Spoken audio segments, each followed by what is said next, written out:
ಬೆಳಗಾವಿಗೆ ಸಿಗಬೇಕಾಗಿದ್ದಂಥ ಮತ್ತೊಂದು ಸಚಿವ ಸ್ಥಾನ ಮಿಸ್ ಆಗಿಬಿಟ್ಟಿದೆ. ಇಲ್ಲಿ ಸಂಪುಟ ಸೇರಲಿಲ್ಲ. ಹೆಬ್ಬಾಳ್ಕರ್, ಅಶೋಕ್ ಪಟ್ಟಣ್ ಸೇರದೇ ಇರುವುದಕ್ಕೂ ಒಂದಷ್ಟು ಇಲ್ಲಿ ಆಕ್ರೋಶ ಸ್ಫೋಟವಾಗ್ತಾ ಇದೆ. ಇಲ್ಲಿ ಲಕ್ಷ್ಮೀ ಹೆಬ್ಬಾಳ್ಕರ್ ಪರವಾಗಿ ಮುಖ್ಯಮಂತ್ರಿ DK ಶಿವಕುಮಾರ್ ಲಾಬಿ ಮಾಡಿದರು. ಹೈಕಮಾಂಡ್ ಮಟ್ಟದಲ್ಲಿ ಅಶೋಕ್ ಪಟ್ಟಣ್ ಪರವಾಗಿ ಸಿದ್ದರಾಮಯ್ಯ ಬ್ಯಾಟಿಂಗ್ ಮಾಡಿದರು.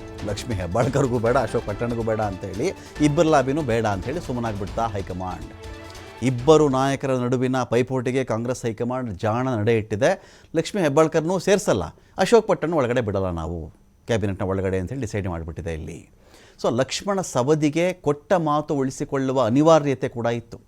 ಲಕ್ಷ್ಮಣ ಸವದಿ ಬೇರೆ ಪಾರ್ಟಿಯಿಂದ ಬಂದಿದ್ದರು, ಅವರು ಸಾಕಷ್ಟು ಕೆಲಸ ಮಾಡಿದ್ದಾರೆ, ಅವರು ಮಂತ್ರಿಗಿರಿಯ ನಿರೀಕ್ಷೆಯಲ್ಲಿ ಇದ್ದರು. ಪಟ್ಟಣ್ಗೂ ಕೊಡಲ್ಲ, ಲಕ್ಷ್ಮಿಗೂ ಕೊಡಲ್ಲ ಅಂಥೇಳಿ ಲಕ್ಷ್ಮಣ ಸವದಿನ ಕರೆದ್ರು, ಮಿನಿಸ್ಟರ್ ಮಾಡಿಬಿಟ್ರು ಅವ್ರನ್ನ. ಸೊ ಇದೀಗ ಹೆಬ್ಬಾಳ್ಕರ್ನ ಸೈಲೆಂಟ್ ಮಾಡಿರೋದು, ಅಶೋಕ್ ಪಟ್ಟಣನ್ನು ಸೈಲೆಂಟ್ ಮಾಡಿರೋದು ಅಷ್ಟೇ ಅಲ್ಲ, DK ಶಿವಕುಮಾರ್ನ ಹಾಗೂ ಸಿದ್ದರಾಮಯ್ಯನವ್ರನ್ನ ಈ ವಿಚಾರದಲ್ಲಿ ನೋಡಪ್ಪ, ಅಕಸ್ಮಾತ್ ಲಕ್ಷ್ಮೀ ಹೆಬ್ಬಾಳ್ಕರ್ ಕೊಟ್ಟಿದ್ದಿದ್ರೆ ಅಶೋಕ್ ಪಟ್ಟಣ ಆಚೆ, ಅಕಸ್ಮಾತ್ ಅಶೋಕ್ ಪಟ್ಟಣ್ ಕೊಟ್ಟಿದ್ದಿದ್ರೆ ಲಕ್ಷ್ಮೀ ಹೆಬ್ಬಾಳ್ಕರ್ ಅಂದರೆ ಆಚೆ. ಅವಾಗೇನಾಗ್ಬಿಡುತ್ತೆ, DK ಶಿವಕುಮಾರ್ ಅವರು ಲಕ್ಷ್ಮೀ ಹೆಬ್ಬಾಳ್ಕರ್ನ ಆಚೆ ಇಟ್ಬಿಟ್ಟಿದ್ದು ಯಾಕೆ ಅಂತ ಅವ್ರು ಸಿಟ್ಟು ಮಾಡ್ಕೊಳ್ತಾರೆ ಸಹಜವಾಗಿ. ಈ ಕಾರಣಕ್ಕೆ ಏನು ಮಾಡಿದ್ರು, ಇಬ್ಬರಿಗಿಬ್ಬರು ಬೇಡ, ಇಬ್ಬರ ಜಗಳ ಮೂರನೇವ್ರಿಗೆ ಲಾಭ. ಅಶೋಕ್ ಪಟ್ಟಣ್ ಲಕ್ಷ್ಮೀ ಹೆಬ್ಬಾಳ್ಕರ್ ಜಗಳ ಈ ಕಡೆ ಚೆಕ್ ಮಾಡಿಕೊಂಡಾಗ ಇಲ್ಲಿ ಲಕ್ಷ್ಮಣ ಸವದಿಗೆ ಲಾಭ ಅಂತ ಆಯಿತು.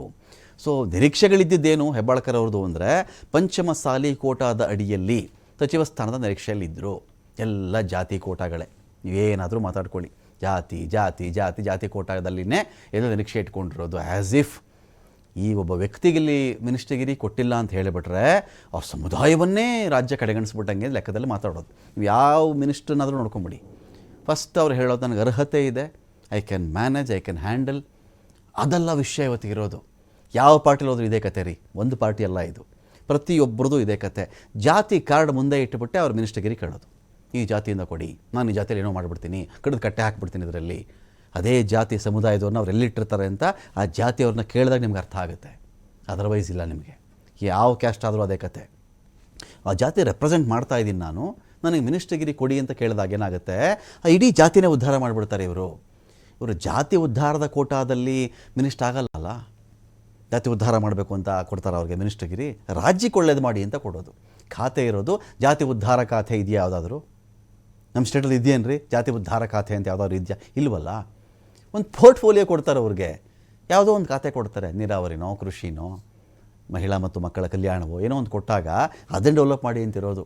ಆ್ಯಸ್ ಇಫ್ ಈ ಜಾತಿಯಿಂದ ಒಬ್ಬರು ಕೊಡದೇ ಇದ್ದರೆ ಏನು ಪ್ರಪಂಚ ಪ್ರಳಯ ಆದ ರೀತಿಯಲ್ಲಿ ಇವರು ಜಾತಿ ಹೆಸರು ಹೇಳ್ಕೊಂಡು ರಾಜಕಾರಣ ಮಾಡಿಕೊಂಡು ಇವರು ಒಂದು ದೊಡ್ಡವರಾಗುವಂಥ ವಿಚಾರಗಳಿವೆಲ್ಲವೂ ಕೂಡ.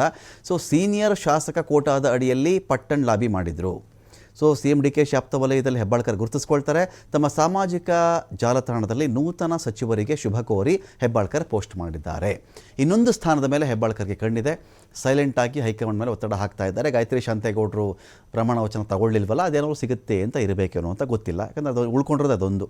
ಅದಕ್ಕೆ ಇಲ್ಲಿ ಗಾಯತ್ರಿ ಶಾಂತೇಗೌಡರು ಲಾಬಿ ಮಾಡಬಹುದು, ಲಕ್ಷ್ಮೀ ಹೆಬ್ಬಾಳ್ಕರು ಲಾಬಿ ಮಾಡಬಹುದು, ಅಶೋಕ್ ಪಟ್ಟಣ್ ಕೂಡ ಲಾಬಿ ಮಾಡಬಹುದು, ಅಥವಾ ರಾಘವೇಂದ್ರ ಹಿಟ್ನಾಳು ಮಾಡಬಹುದು, ಇನ್ಯಾರೋ ಬೇಕಾದರೂ ಮಾಡಬಹುದು. ಆ ಸಿಚುವೇಷನ್ನಲ್ಲಿದೆ. ಅವರನ್ನು